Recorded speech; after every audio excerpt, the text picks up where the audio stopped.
വിദ്യ എന്നും ഓഫീസ് കഴിഞ്ഞ് തൻ്റെ ഫ്ലാറ്റിലേക്ക് പോകുന്ന സമയത്ത് ഫ്ലാറ്റിനടുത്തെ ഒരു സെമിത്തേരിയിലെ ഒരു പ്രത്യേക കല്ലറയിൽ എപ്പോഴും ഒരു സ്ത്രീ മെഴുകുതിരി കത്തിക്കുന്നത് കാണാറുണ്ട്. പലപ്പോഴും വിദ്യയ്ക്ക് തോന്നാറുണ്ട്, എന്തുകൊണ്ടാണ് ഈ സ്ത്രീ ഇപ്പോഴും അർദ്ധരാത്രി ആ കല്ലറയ്ക്ക് മുകളിൽ മെഴുകുതിരി കത്തിക്കുന്നത് എന്നത്. ഇങ്ങനെ അവൾക്ക് തോന്നാൻ കാരണം ആ ഒരു കാഴ്ച മാത്രമല്ല, എപ്പോഴെങ്കിലും മഴയുള്ള ദിവസങ്ങളിൽ പോലും വിദ്യ അതിലൂടെ അവളുടെ ഫ്ലാറ്റിലേക്ക് പോകുന്ന ആ സമയത്ത് അവിടെ ആ ഒരു അജ്ഞാതയായിട്ടുള്ള ആ സ്ത്രീ ആ കല്ലറയ്ക്ക് മുകളിൽ മെഴുകുതിരി കത്തിക്കുന്നുണ്ടാവും. മഴ ആർത്ത് പെയ്യുന്നുണ്ടെങ്കിലും ആ മെഴുകുതിരി അണഞ്ഞു പോവുകയോ ആ മെഴുക് ഉരുകി തീരുകയോ ചെയ്യുമായിരുന്നില്ല. അതെപ്പോഴും വിദ്യയ്ക്ക് കുറച്ച് കൗതുകമായിട്ട് തോന്നി. എന്നാലും അവൾ നാട്ടിൽ നിന്നും ഒരു അന്യസ്ഥലത്ത് വന്ന് ജീവിക്കുന്ന ഒരാളായതുകൊണ്ട് അവൾ അതിൻ്റെ പുറകെയൊന്നും അന്വേഷിച്ചു പോയില്ല. അങ്ങനെ അവൾ എപ്പോഴും ഓഫീസ് കഴിഞ്ഞാൽ അവൾ ഉടനെ തന്നെ അവളുടെ താമസ സ്ഥലത്തേക്ക് പോകാറാണ് പതിവ്. എന്നാൽ അവളിപ്പോൾ താമസിക്കുന്ന സ്ഥലത്തിന് കുറച്ച് ദുരൂഹമായ പ്രത്യേകതകളുണ്ട്. ആ പ്രത്യേകതകൾ എന്താണെന്ന് നോക്കാം നമുക്ക്. അതിനു മുന്നേ നിങ്ങൾ ഈ ചാനൽ സബ്സ്ക്രൈബ് ചെയ്തിട്ടില്ലെങ്കിൽ, നിങ്ങൾക്ക് ഇതുപോലെയുള്ള കഥകൾ കേൾക്കാൻ ഇഷ്ടമാണെങ്കിൽ നിങ്ങൾക്ക് ഈ ചാനൽ ഇപ്പോൾ തന്നെ സബ്സ്ക്രൈബ് ചെയ്തിട്ട് എൻ്റെ കൂടെ കൂടാവുന്നതാണ്.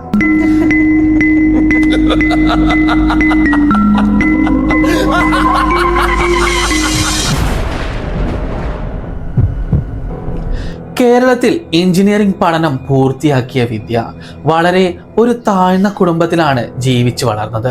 അച്ഛനും അമ്മയ്ക്കും ഒരു മകൾ മാത്രമേ ഉണ്ടായിരുന്നുള്ളൂ, അത് വിദ്യയായിരുന്നു. വിദ്യയെ അച്ഛനും അമ്മയും വളരെ ബുദ്ധിമുട്ടിയിട്ട് എഞ്ചിനീയറിംഗ് വിദ്യാഭ്യാസമൊക്കെ നൽകി. എന്നാൽ കേരളത്തിൽ എഞ്ചിനീയറിംഗ് ജോലി ലഭിക്കാത്തതിനെ തുടർന്ന് അവൾ ഒരുപാട് അപേക്ഷകളൊക്കെ അയച്ചിരുന്നു. അങ്ങനെ ഒരു എക്സാമൊക്കെ എഴുതിയിട്ടാണ് മുംബൈയിലെ ഈ പ്രശസ്തമായ ഈ കമ്പനിയിൽ അവൾക്ക് എഞ്ചിനീയർ ആയിട്ട് ജോലി ലഭിച്ചിരുന്നത്. 40,000 രൂപയ്ക്ക് മുകളിൽ സാലറി ഉള്ളതുകൊണ്ട് തന്നെ വിദ്യ മറ്റൊന്നും ആലോചിക്കാതെ തന്നെ ചെന്നൈയിൽ നിന്നും മുംബൈയിലേക്ക് ട്രെയിൻ കയറി. അങ്ങനെ മുംബൈയിൽ എത്തിയ സമയത്ത് അവിടെ വിദ്യയ്ക്ക് മൊത്തം ഒരു പരിചയമില്ലാത്ത ഒരു അന്തരീക്ഷമായിരുന്നു. ആരും അവിടെ അറിയുന്നവരോ അല്ലെങ്കിൽ അവിടുത്തെ ഭാഷയോ ഒന്നും തന്നെ അവൾക്ക് അറിയില്ലായിരുന്നു. ഇംഗ്ലീഷിലും അതുപോലെ പകുതി അറിയാവുന്ന ഹിന്ദിയിലും തൻ്റെ തമിഴ് ഭാഷയിലുമൊക്കെ അവൾ മാക്സിമം അവിടെ പിടിച്ചു നിൽക്കാൻ നോക്കി. അവിടെ എത്തിയതിനു ശേഷം അവൾക്ക് ഏറ്റവും ബുദ്ധിമുട്ടുണ്ടായിരുന്നത് ഒരു അക്കോമഡേഷൻ കണ്ടെത്താനായിരുന്നു. എന്നാലും അവൾക്ക് വൈകാതെ തന്നെ ഒരു അക്കോമഡേഷൻ ലഭിച്ചു. എന്നാൽ അതൊരു ഷെയർ റൂം ആയതുകൊണ്ട് അവൾക്ക് അവിടെ ഉണ്ടായിരുന്ന അന്തേവാസികളുടെ കൂടെ താമസിക്കാൻ അല്പം ബുദ്ധിമുട്ടുണ്ടായിരുന്നു. അതുകൊണ്ട് അവൾ അല്പം ദൂരെയാണെങ്കിൽ കൂടി ഒരു നല്ല ഒരു അപ്പാർട്ട്മെന്റോ അല്ലെങ്കിൽ ഒരു ഫ്ലാറ്റോ ലഭിക്കുമെന്നൊക്കെ അവൾ ഒരുപാട് അന്വേഷിച്ചു.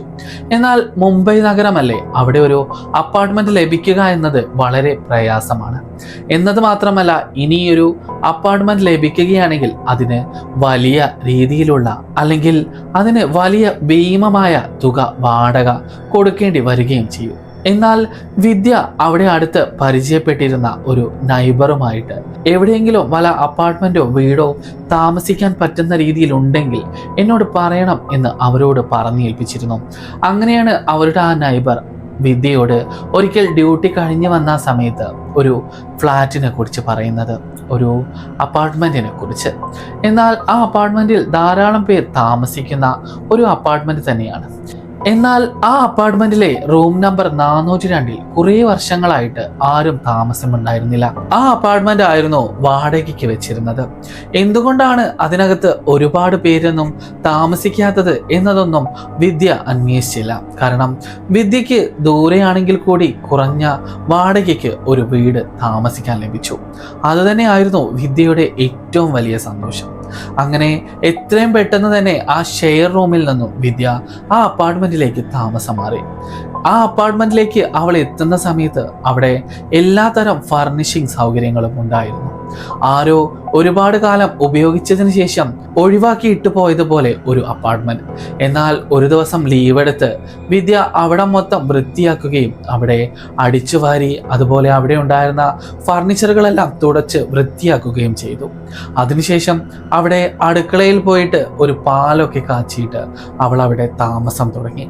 എന്നാൽ അവൾ അവിടെ താമസം തുടങ്ങിയ സമയത്ത് അവൾക്ക് പ്രത്യേകിച്ച് പ്രശ്നങ്ങളൊന്നും ഉണ്ടായിരുന്നില്ല. എന്നാൽ എല്ലാ ദിവസവും ജോലി ചെയ്യുന്ന സ്ഥലത്ത് നിന്നും 2 ബസ് മാറി കയറിയതിനു ശേഷം മാത്രമേ ഇങ്ങോട്ടേക്ക് എത്താൻ സാധിക്കുമായിരുന്നുള്ളൂ. എങ്ങനെയായാലും ഏകദേശം രാത്രി 9 മണി കഴിഞ്ഞിട്ടാണ് അവൾ ഇങ്ങോട്ടേക്ക് എത്താറുണ്ടായിരുന്നത്. അങ്ങനെ എല്ലാ ദിവസവും രാത്രി ഓഫീസിൽ നിന്നും അവൾ 2 ബസ്സൊക്കെ കയറിയിട്ട് ഈ സ്ഥലത്തേക്ക് എത്തുന്ന സമയത്ത് ബസ് ഇറങ്ങിയ അവിടെ നിന്നും അവൾക്ക് കുറച്ചു ദൂരം നടക്കാനുണ്ട്. എന്നാൽ രാത്രി 9 മണി ആണെങ്കിൽ കൂടി മുംബൈയിലെ ഈ ഒരു ഭാഗം മാത്രം എപ്പോഴും ശാന്തമായിരുന്നു. എവിടെയും ആളുകളൊന്നും ഉണ്ടാകുമായിരുന്നില്ല. എല്ലാവരും അവരവരുടെ വീടുകളിലും ഫ്ലാറ്റുകളിലും അവർ ഒതുങ്ങിക്കൂടുന്ന ഒരു പതിവ് കാഴ്ചയാണ് ആ തെരുവുകളിൽ എപ്പോഴും വിദ്യ കണ്ടുകൊണ്ടിരുന്നത്. അതുകൊണ്ട് തന്നെ ആയിരിക്കാം വിദ്യ ബസ് ഇറങ്ങി ആ അപ്പാർട്ട്മെന്റിലേക്ക് നടന്നു വരുന്ന സമയത്ത് ആ തെരുവിൽ ആരെയും തന്നെ കാണാറുണ്ടായിരുന്നില്ല. അവിടെയും ഇവിടെയുമൊക്കെ ആയിട്ട് ചില തെരുവ് നായ്ക്കളല്ലാതെ ഒരു മനുഷ്യനെ പോലും അവിടെയൊന്നും കാണാറേ ഉണ്ടായിരുന്നില്ല. എന്നാൽ വിദ്യ എപ്പോഴും കാണുന്ന ഒരു കാഴ്ചയുണ്ട്. അവൾ എന്നും ആ ജോലി കഴിഞ്ഞ് അവളുടെ അപ്പാർട്ട്മെന്റിലേക്ക് നടന്നു പോകുന്ന സമയത്ത് അവിടെ അടുത്ത് ഒരു സെമിത്തേരി ഉണ്ട്. എന്നാൽ ആ സെമിത്തേരിക്ക് അടുത്ത് ഒരു ചർച്ചൊന്നും ഉണ്ടായിരുന്നില്ല, ഒരു സെമിത്തേരി മാത്രം. എന്നാൽ ആ സെമിത്തേരി കണ്ടാൽ ഒരുപാട് കാലം മുന്നേ അടക്കമൊക്കെ അവസാനിപ്പിച്ചതുപോലെ ഒരു സെമിത്തേരി ആയിട്ട് അവൾക്ക് എപ്പോഴും തോന്നുമായിരുന്നു. ഒരു ഹിന്ദുമത വിശ്വാസി ആണെങ്കിൽ കൂടി അവൾ താമസിക്കുന്ന അല്ലെങ്കിൽ അവളുടെ നാട്ടിലും ഇതുപോലെ സെമിത്തേരികളൊക്കെ ഉണ്ട്. അതുകൊണ്ട് അടക്കം നടക്കുന്ന സെമിത്തേരിയും അതുപോലെ അടക്കമില്ലാത്ത സെമിത്തേരിയും ഒക്കെ കണ്ടാൽ വിദ്യക്ക് നന്നായിട്ട് തന്നെ മനസ്സിലാകാമായിരുന്നു. അങ്ങനെ അവൾ എപ്പോഴും മനസ്സിലോർക്കുമായിരുന്നു, ഈ അടക്കം ചെയ്യാത്ത അല്ലെങ്കിൽ ഒരുപാട് കാലമായിട്ട് അടക്കമില്ലാത്ത ഈ സെമിത്തേരി എന്തിനാണ് ഇങ്ങനെ ഇവിടെ എന്ന് ഒരു ചോദ്യം. എന്നാൽ അതൊന്നും ആയിരുന്നില്ല അവളെ എപ്പോഴും ചിന്തിപ്പിച്ചിരുന്ന ആ ചോദ്യം.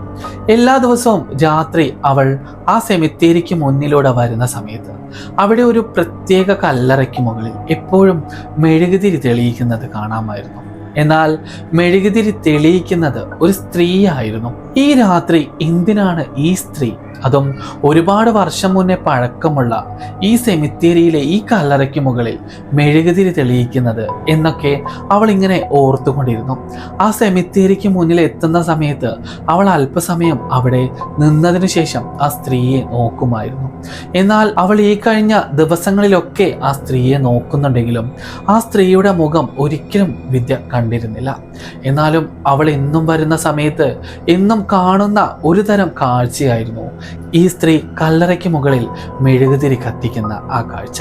എന്നാൽ മഴയാണെങ്കിലും വലിയ വലിയ ഇരുട്ടാണെങ്കിൽ പോലും ആ സ്ത്രീ ആ ഒരു കാര്യം മുടക്കുന്നത് വിദ്യ കണ്ടിട്ടേയില്ല. അങ്ങനെ ഒരിക്കൽ വിദ്യ ആ അപ്പാർട്ട്മെന്റിലേക്ക് എത്തിയ സമയത്ത് അവിടെ അടുത്തുണ്ടായിരുന്ന നൈബേഴ്സിനോടൊക്കെ പരിചയപ്പെടാമെന്ന് കരുതി പോകുന്ന സമയത്ത് ആരും തന്നെ വിദ്യയോട് സംസാരിക്കാനോ അല്ലെങ്കിൽ വിദ്യയുടെ മുഖത്തേക്കൊന്ന് തല ഉയർത്തി നോക്കാനോ അവർ കൂട്ടാക്കിയിരുന്നില്ല.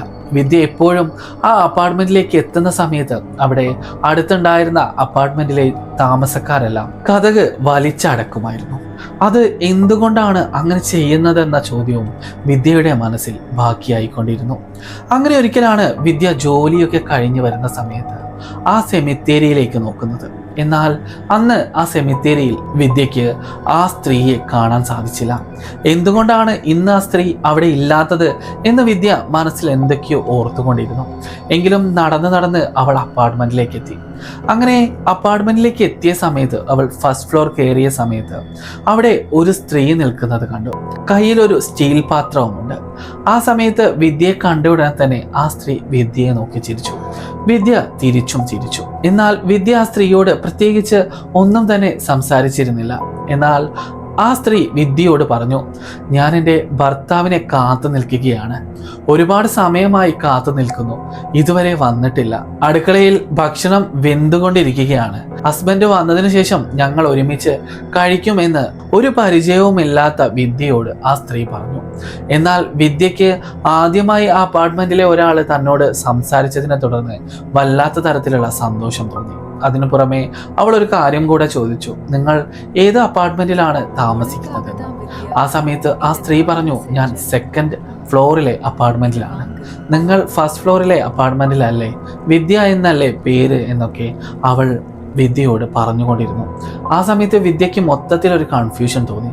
എന്നെ ഇതുവരെ കാണാത്ത ഒരാൾക്ക് എൻ്റെ പേരും എൻ്റെ കാര്യങ്ങളുമൊക്കെ എങ്ങനെ മനസ്സിലായി എന്നായിരുന്നു അവളുടെ ചിന്ത. എന്നാൽ ജോലി കഴിഞ്ഞ് വളരെ ക്ഷീണിച്ചു വന്ന വിദ്യയ്ക്ക് കൂടുതൽ ആ സ്ത്രീയോട് സംസാരിച്ച് നിൽക്കാൻ സമയമുണ്ടായിരുന്നില്ല. അവൾ ചെന്ന് ഭക്ഷണമൊക്കെ പാകം ചെയ്ത് കഴിച്ച് കിടക്കാനൊരുങ്ങി. എന്നാൽ അന്നത്തെ രാത്രി എല്ലാ ദിവസത്തെയും പോലെ കടന്നുപോയി. അടുത്ത ദിവസം പെട്ടെന്നാണ് രാത്രിയിൽ അവളുടെ ആ അപ്പാർട്ട്മെന്റിന്റെ ഡോറിൽ ആരോ മുട്ടുന്നത് കേട്ട് അവൾ ഡോറ് തുറന്നു നോക്കുന്നത്. അങ്ങനെ ഡോറ് തുറന്നു നോക്കുന്ന സമയത്ത് ആ ഡോറിന് പുറകിലുണ്ടായിരുന്നത് അന്ന് അവൾ ആ ഫ്ലോറിൽ കണ്ട അതേ പെൺകുട്ടിയായിരുന്നു. കയ്യിലൊരു സ്റ്റീൽ പാത്രവും അതിനു മുകളിൽ ഒരു അടപ്പൊക്കെ അടച്ചിട്ട് അവൾക്ക് നേരെ ഈ പാത്രം നീട്ടി. ഇത് എൻ്റെ വീട്ടിലുണ്ടാക്കിയ കറിയാണ്, നിങ്ങളിത് കഴിച്ചിട്ട് എന്നോട് അഭിപ്രായം പറയണമെന്ന് പറഞ്ഞ് വിദ്യയുടെ നേർക്ക് ആ സ്ത്രീ പാത്രം നീട്ടി. വിദ്യ ആ പാത്രം കൈകൊണ്ട് വാങ്ങിയതിന് ശേഷം പെട്ടെന്ന് ആ സ്ത്രീ അവിടെ നിന്ന് പോവുകയും ചെയ്തു. ഉടനെ വിദ്യ വാതിലടച്ച് ഉള്ളിലേക്ക് ചെന്ന് ഡൈനിങ് ടേബിളിൽ ആ പാത്രം വെച്ചതിന് ശേഷം അതിൻ്റെ അടപ്പൊന്ന് മാറ്റി നോക്കി. എന്നാൽ ആ അടപ്പ് മാറ്റിയ സമയത്ത് ആ പാത്രത്തിനുള്ളിൽ നിറയെ പുഴുവരിക്കുന്ന രീതിയിലുള്ള പുഴുക്കളും അതുപോലെ പാറ്റയും അങ്ങനെ എന്തൊക്കെയോ തരം പ്രാണികളുണ്ടായിരുന്നു. താൻ കൈകൊണ്ട് ആ പാത്രം ആഞ്ഞ് ഒരു തട്ട് കൊടുത്തു. എന്തുകൊണ്ടാണ് ആ സ്ത്രീ ഇങ്ങനെയൊരു പാത്രം എൻ്റെ കയ്യിൽ കൊണ്ടു തന്നതെന്ന് അറിയാൻ വേണ്ടിയിട്ട് ഉടനെ തന്നെ ആ സ്ത്രീ പോയ വഴിയെ അവളും ഫോളോ ചെയ്യാനായിട്ട് പോയി. എന്നാൽ അവിടെയൊക്കെ പോകുന്ന സമയത്തും വിദ്യയ്ക്ക് ആ സ്ത്രീയെ കാണാനേ സാധിച്ചിരുന്നില്ല. എന്നാൽ അവൾ താമസിക്കുന്ന അപ്പാർട്ട്മെന്റിലേക്ക് പോകാമെന്ന് കരുതി അവൾ വിദ്യയോട് പറഞ്ഞ അപ്പാർട്ട്മെന്റിന്റെ ഡോറിൽ മുട്ടിയ സമയത്ത് അവിടെ വാതിൽ തുറന്നത് മറ്റൊരു സ്ത്രീ ആയിരുന്നു. ആ സ്ത്രീക്ക് കുറച്ച് അധികം പ്രായമുണ്ടായിരുന്നു. ആ സ്ത്രീയോട് അവൾ ചോദിച്ചു, ഇത് അനിതയുടെ ഫ്ലാറ്റ് അല്ലേ? അനിതയുണ്ടോ ഇവിടെ എന്ന് ചോദിച്ചു. ആ സമയത്ത് ആ വൃദ്ധയായ സ്ത്രീ കണ്ണിൽ അല്പം വെള്ളമൊക്കെ നിറച്ചുകൊണ്ട് പറഞ്ഞു. അങ്ങനെ നോക്കി നിൽക്കുന്ന സമയത്താണ് പെട്ടെന്ന് വിദ്യയുടെ കണ്ണുകൾ ചുമരിലേക്ക് പാഞ്ഞു പോകുന്നത്. ആ സമയത്ത് ചുമരിൽ ഒരു ഫോട്ടോ തൂങ്ങിക്കിടക്കുന്നു. ആ ഫോട്ടോക്ക് മുന്നിലായിട്ട് ഒരു മാലയും തൂക്കിയിട്ടിരിക്കുന്നു. എന്നിട്ട് ഡേറ്റ് ഓഫ് ബർത്തും അതുപോലെ ഡേറ്റ് ഓഫ് ഡെത്തും അതിനകത്ത് കൊടുത്തിരിക്കുന്നു. ഏകദേശം 4-5 വർഷം മുന്നേ മരണപ്പെട്ടിരുന്നു അനിത. അങ്ങനെ വിദ്യയ്ക്ക് മുന്നിൽ അനിത എങ്ങനെയാണ് പ്രത്യക്ഷപ്പെട്ടതെന്ന ആ ഒരു ചോദ്യം മാത്രം ബാക്കിയാക്കിയിട്ട് ആ വൃദ്ധയായ സ്ത്രീയോട് ഒന്നും പറയാതെ വിദ്യ തൻ്റെ മുറിയിലേക്ക് പോയി.